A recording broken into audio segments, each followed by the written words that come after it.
Those bears don't scares me's one bit. A Grisly Story from My Colorful Past by Tom Seast.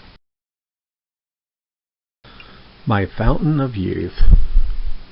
Much of my childhood is filled with memories of riding in loud station wagons with my dad and family as we rushed from place to place in the never-ending hurry of getting to our destination before the car broke down.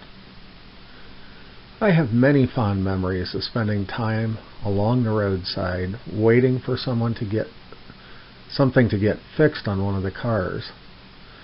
I don't say that in jest, as it was one of the fun parts of growing up in my parents' household. Whether the occasions were meant to teach lessons or not, I will never know, but I still remember them with fondness so many years later. Those bears. In my earlier years, my dad seemed to be seeing impaired, because he couldn't or didn't see the many policemen lurking in their hiding spots along the roadside waiting to pull our mighty roaring station wagon over for one of many possible traffic violations and citations. One of us kids, or my saintly mother, would had to shout to be heard over the roar of the V8 under the hood, "Cop!" And my dad would yell back, "Those bears don't scares me one bit." And I suppose they didn't. My dad and his growing up years.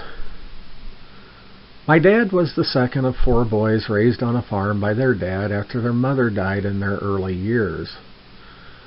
The boys learned to drive tractors, cars, and trucks in an era and time when the bears generally left the people alone.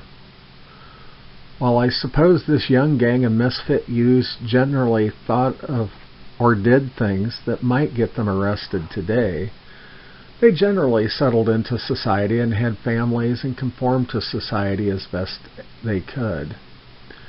But I suppose I get most of my cantankerous nature from my father instead of my mother. Those bears.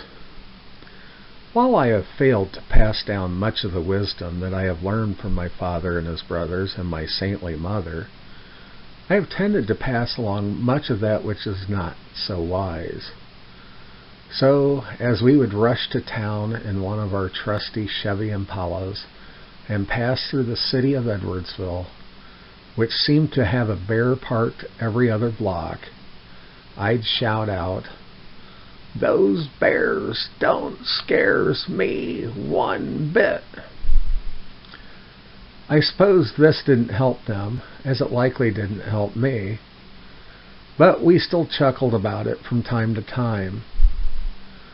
We would also journey over to the St. Louis Zoo from time to time, so the boys could learn a healthy respect of all matters bear. Grin and bear it. My sons, I suppose, learned to grin and bear it for the most part, as I did during my early growing up days. I only hope that I did my best at passing along the wisdom that I learned from my ancient past, where the station wagons roamed Lincoln's prairies and shattered the stillness of the night. I miss the loud noises of those cars, the cicadas, and the occasional siren song of the bears chasing someone in the stillness of the night. The Bear of Banking. I could take the time to regale you with the story of how my dad got pulled over by a bear for driving on the sidewalk while attending to some banking in the still hours of the morning. But I suppose I should save that tale for another day and hour. Me.